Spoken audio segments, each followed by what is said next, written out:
মহিলাদের নিয়ে কাজ করেছেন এবং অর্থনৈতিক সামাজিক উন্নয়নের কাজ করেছেন। আজকে তিনি বাস্তবের মাটিতে।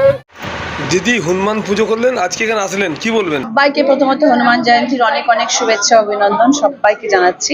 খুব ভালো একটা দিন, শুভ দিন, পবিত্র দিন।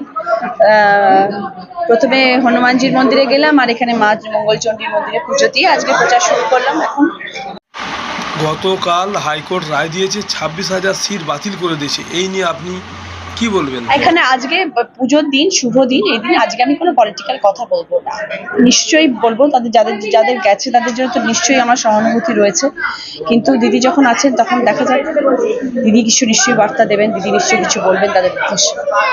আমরা তো তাদের পাশে ডেফিনেটলি আছি, যাদের সাথে এরকম ধরনের ঘটনা ঘটছে, তাদের এখন খারাপ সময়, তাদের পাশে তো আমরা ডেফিনেটলি আছে, তাদের জন্য সহানুভূতিও আছে। বাকি দিদি বলবেন।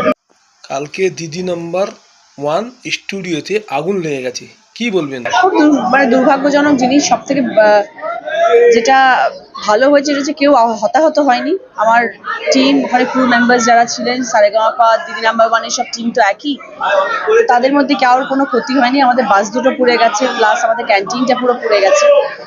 বিশাল ক্ষয়ক্ষতি, কিন্তু ঠাকুরের কৃপায় কোনো মানুষ হতাহত হয়নি, সেটা একটা জিনিস।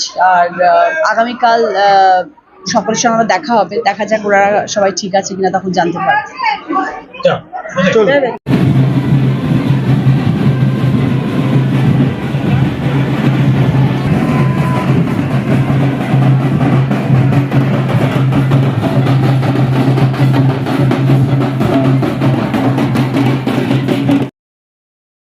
Sanjeevani health care nursing home, Shiakhala Furfura শরীফের পাশে, শ্রীপতিপুর, হুগলি। সমস্ত চিকিৎসার উন্নত মানের পরিষেবা দেওয়ার জন্য আমরা রয়েছি আপনাদের পাশে। Emergency, ICU, cardiology, nephrology, orthopaedic surgery, onco surgery, general medicine, physiotherapy, neuro medicine, dialysis, neuro surgery, শিশু সুরক্ষা, গাইনোকোলজিস্ট বিভাগ, ক্যাশলেস পরিষেবা, স্বাস্থ্যসাথী সহ যে কোনো হেলথ স্কিম, মেডিক্লেম গ্রহণযোগ্য। এছাড়া স্বাস্থ্যসাথী কার্ডের মাধ্যমে সম্পূর্ণ বিনামূল্যে সার্জারির সুব্যবস্থা।